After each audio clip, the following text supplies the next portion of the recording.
go back there now. Hey, Fred, how you doing? But even my high school coach said I wouldn't make it.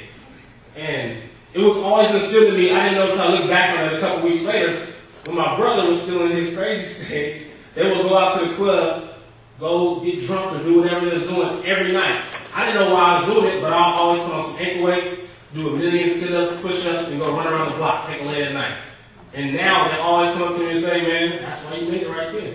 You always had that drive and determination. Even though I didn't know it at that time, I was setting myself up to be in this position. So after I had my short stint in the NFL, it was the most depressing point in my life ever. Not too many people know it, but after I got released, I stayed in my apartment, and my roommate was still on the team. So every day he would come home for football practice, and it was bringing about 6 to 8 guys over. My house was obviously the house to get high at. They all smoked and did whatever, so they'd all be there getting high. I'm in the back room, it's like, man, I'm not going on the team no more. I was depressed. I would sleep till 1, 2 p.m. until I finally, had to check myself. I'm like, man, you're called to do this. This is what you got to do. It's more than football. It's a ministry. So I decided to humble myself, which I had to do, and I went and played arena football. I played in Austin the first year, then I ended up playing in Cleveland. Like I said, my football career's kind of been like a roller coaster. And I played in Cleveland for Bernie Kosar's team, and I ended up leading the league with 50 touchdowns in 16 games. And right after I signed a $100,000 contract, the league folded like 10 days later. So now I'm going from being on top, punt return for a touchdown, get cut, back on top again. Now I'm like, what am I going to do? I'm not in the NFL, I'm not in the AFL. So I heard about the Canadian Football League. I never heard anything good about the CFL from American players. But I said, you know what, I'm going to go try to make it happen. The coach from Winnipeg called and said, we want you to come out here. He sold me a dream and I bought it. He said, we want you to come out here, you're going to start right away at punt return. As soon as one of the plays, you're going to start a receiver. They had me out there for 5 weeks, making $369 a week on a practice squad. And in Canada, if you don't know, everything's extra expensive. So I was actually losing money every week, being in Canada, in a hotel room with a 350-pound roommate. And it was just, I really almost went crazy. But they finally gave me a chance to play in the 6th week, and I had 6 catches, 118 yards. And then they didn't play me again after that, until like the last game of the season. And I don't know why. So after that, I just said, you know what, Lord, I heard about the Sacramento Mountain Lions team that had one successful year. They get on year number 2. I have an opportunity to play at Sacramento State. So I heard that, I just started praying, like, Lord, I'm going to step out on faith that I'm going to make this team. I actually asked to be released from my contract in Canada. So I came back home, no team, no nothing. Heard they had an open tryout, and there was about 350 guys there. Anybody could come. There was a 65-year-old guy there trying to catch punts out there. It was crazy. But anybody and their mama could have came out there, and they did. You paid $60 and you could try out. So all the coaches, all the organization, newspeople were out there, and I said, I'm just going to go out there and make it happen. I had a pretty decent workout, and I ended up being one out of, I believe, only 4 players that they invited to train to a mini camp, which previously happened. We had mini camp at Grant High School. Had an excellent mini camp, but they said they would give people their contracts, but I still had no contract. And it wasn't until I think a couple of weeks ago now, I just been praying about it, like I said, and I finally got my contract. So I'm happy to be here, be in Sacramento. And what's great about the UFL is that where I live directly in between Sac State and where our training camp facility is. If I really needed to, I could walk here or, hop on a bike or whatnot.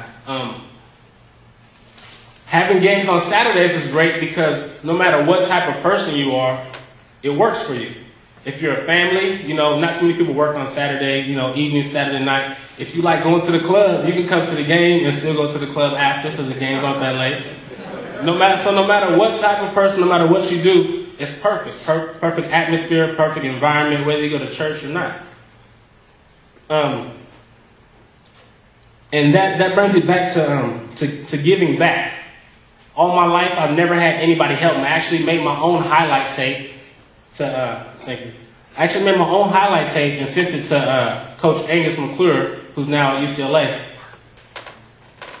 Sent it to Sac State. I think my brother told him about me. They came to Logan and checked me out, and They ended up being the only school that offered me a full ride scholarship because my last game in high school, I had a lot of fluid in my knee, and at halftime I couldn't run anymore, I couldn't play. So a lot of the big time schools withdrew the scholarship offers. So if it wasn't for my GPA and my SAT score, who knows, what would have ended up happening. So actually, I don't like admitting this, but I took a recruiting trip to UC Davis,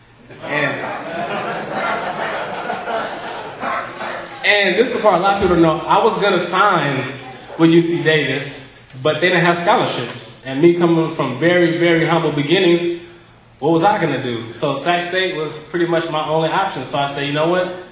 My brother who played in the NFL for the Raiders always told me, if you can play, they will find you, which is obviously true. Obviously you get more chances at a big time school, but if you can play, they will find you. So I came out to Sac State. But getting back to what I was talking about giving back, I never had any help.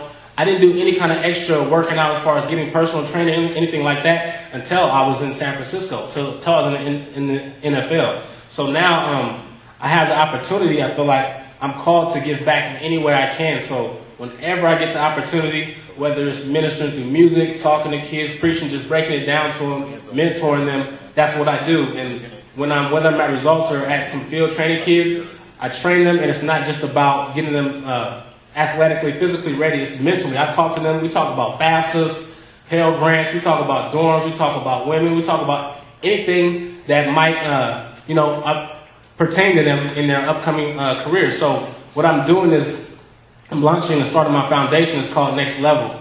So it's based on really getting kids from college, actually from high school to college. So we're working on anything involving Next Level. So that could be from high school to college to the pros. And we're just going to really work on trying to raise money and doing different events to possibly get kids. We're trying to work with kids underprivileged, but we're going to work with everything, but we're going to focus on kids that are underprivileged out here, especially in the Sacramento first, and hopefully we can take it to the Bay Area, where I'm from. We're going to help kids not only get free training, or if not discounted, but help them as far as their knowledge, because I also teach. I've been at Burbank Kennedy, and kids have never even heard of a budget. They don't know what that is. Kids don't know how to write checks. So it's way more to it than just playing football. And as you guys, college coaches know now, they're not just bringing the kids in just because they're great athletes. There's so many rules now as far as getting your units. You have to be on top of your game before you even get here. So that's the type of thing we're starting with Next Level. And through Team-Dynamix, we're going to get it rolling. And in closing, to anybody here, no matter what your job is or whatever, you just always have to, this has been my motto, you always have to do more. You always have to do a little extra. And I talked to the Sacramento State kids about this. I invited them here. I don't see any of them here, but they're getting ready for their season right now. And I was talking to them about being hungry and doing more. I tell them, if you go to practice every day just like everybody else, that's what you're going to be like everybody else. You always have to do something extra. And extra could be something just from watching film, studying your opponent, or getting some extra work in, some extra weights, rather you're not overtraining, and just doing the mental things, the little things, always the little things. And that's what I've always been instilled in me. That's what I've always done, just a little extra, and it has gotten me this far. And granted, I've been blessed, but that's what I would encourage you guys to do, no matter what your job is. Do that little extra. Do what you have to do. And like my teacher says, I don't sleep, I just chase dreams.